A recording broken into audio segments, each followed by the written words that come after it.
I preach the gospel now that I longed to utter when I was in my 20s. I asked to be brought into the fellowship of sufferings, not as an act of asceticism, but in acknowledgement of what the great matrix had to offer. Mother, matter, matrix. We are birthed through her canal, coming out headfirst, brains getting so big we had to come out early.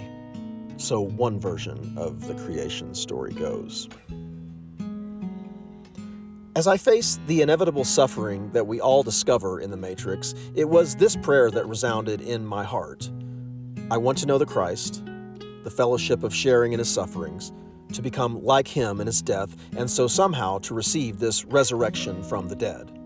Reborn, born again, new creation, awakened, risen one, whole, healed, enlightened. We are the species who has become profoundly proficient at inflicting suffering on one another. This is what the story of the cross is about. We have now become aware of our tendency to crucify love. Even when we are trying to be on our best behavior, even as we push away from evil and cling to good, and now our numbers are so great that our lack of respect is amplified in our collective senses. Much of the wisdom that brought our species to this apex of success has been forgotten in us. But we can be remembered. We can be grafted back into the tree of life. We are not beyond help. The Spirit rises from among us. I am, we are, God is. There are so many good reasons why that word should offend us, right? God.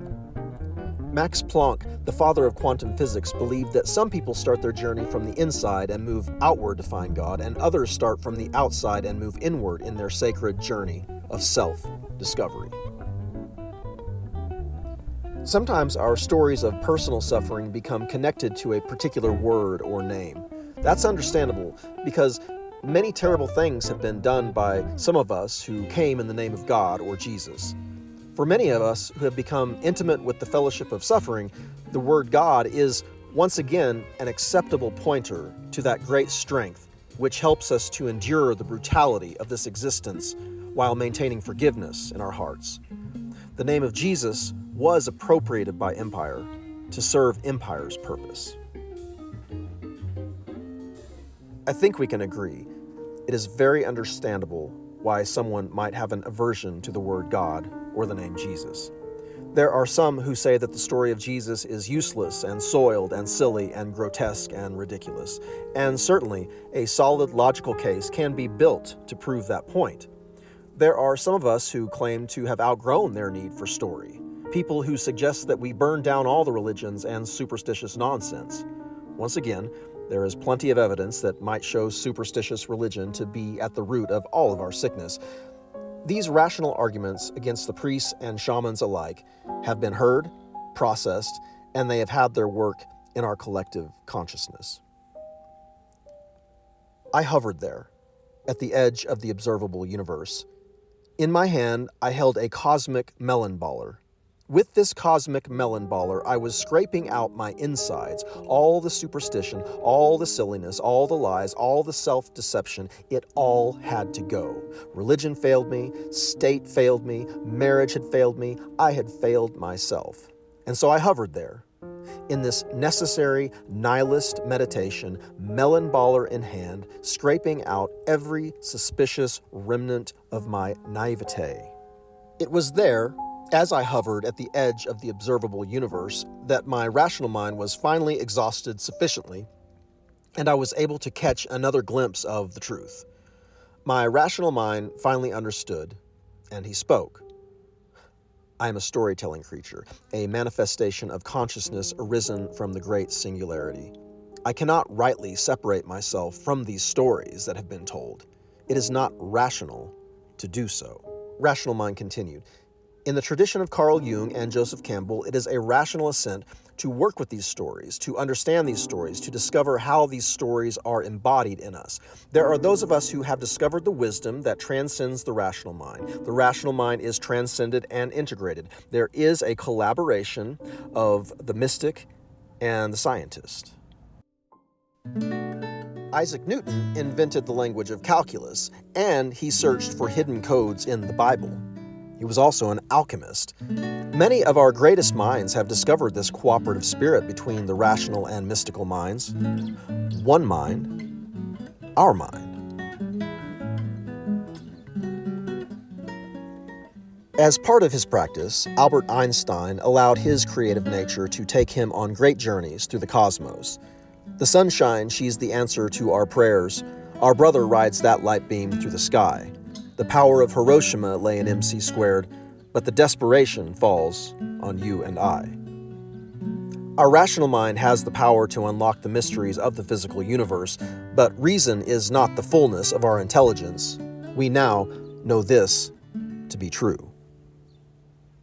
If and then, up and down, left and right, bipolarity, separation, north and south, zeros and ones, rights and wrongs, goods and evils, heaven and hell, God and Satan, cowboys and Indians, colonizers and colonized, the haves and the have-nots, the weak and the strong, beautiful and ugly, the tree of the knowledge of good and evil, slaves and masters, kings and subjects, objects and objectifiers, oppressed and oppressors, matrix, matter, mother. We are born into this fallen world where we must consume and eventually be consumed. It's quite tragic, really, but there it is.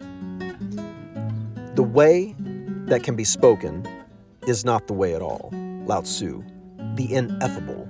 Words are merely pointers to the great reality, God, which lies beyond the knowledge of good and evil. There is a field out there, way out past right and wrong. I'll meet you there, said Rumi.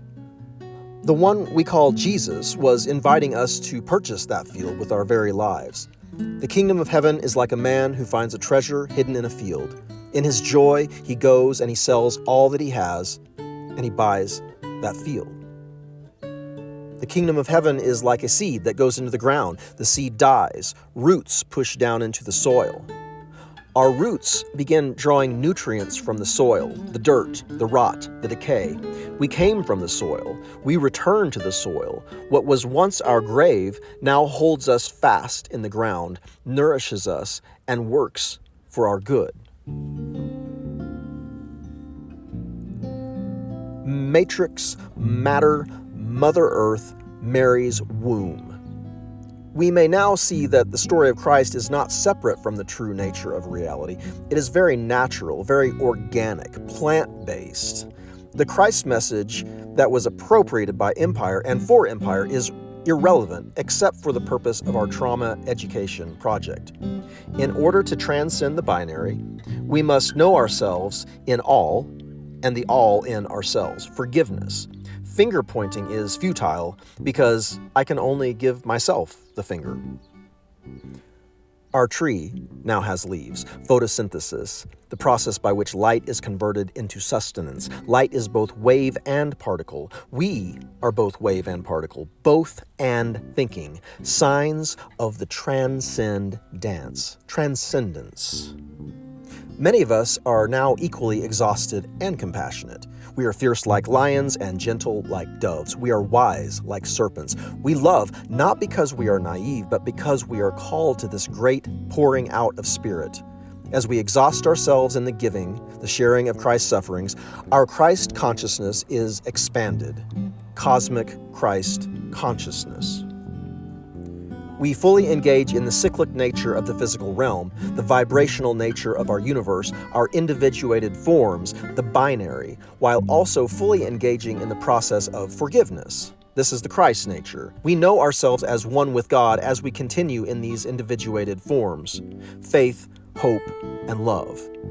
I am, we are, God is. Labor and the expression of worth. Travelin' Trav is a singer, songwriter, poet, essayist, metaphysical therapist, teacher, healer, father, and an advocate for the homeless and neurodivergent. He is an encourager, a deeply flawed human being, and a somewhat reluctant, yet grateful, follower of the one that we have called Jesus. Trav's working practice is now an integration of his diverse career experiences, which includes time in the military, police, academia, and physical therapy. His personal journey to overcome genetically inherited trauma makes him an expert on mental health issues and trauma recovery. Humanity is making the leap into the non-dual. We are moving beyond the binary into a more fluid state. This is evident in our most recent explorations of gender identification. In the depths of Christ, there is no male or female. Travel and Trav is developing educational materials which encourage the alignment of our rational and mystical senses. These educational tools will help us to manage this species-wide transition in our consciousness. Together, we are developing a new language to describe this caramelized, dystopian world in which we live. Because we are stumbling toward our next evolutionary threshold, we must learn to both sing the blues and transcend the oppression that inspired the blues in the first place. We rise above our tendency to manifest as either the oppressed or the oppressors. Labor and the Expression of Worth is Trav's compassionate philosophical container which creates the necessary inner space to hold multiple perspectives simultaneously. Labor and the Expression of Worth is a context in which we may align our work with one another around our deepest common values. We must educate, strengthen, and encourage one another. Strengthening a tribe member deepens a tribe. Deep tribes can feed the world. It is essential that the consciousness level of our species is deepened. We need a new perspective from which to solve the diverse and many problems that humanity has created for itself. In order to raise our consciousness, we must encourage deep communication between the generations. Trav is reaching out to the generations who came before him and after him. Thank you for supporting Travel and Trav by contributing monthly through Patreon. Every little bit helps. May we discover our deepest common values together and align our efforts appropriately. The future of our species depends on it. Strengthening a tribe member deepens a tribe. Depth tribes feed the world. Sincerely, Travis Irwin.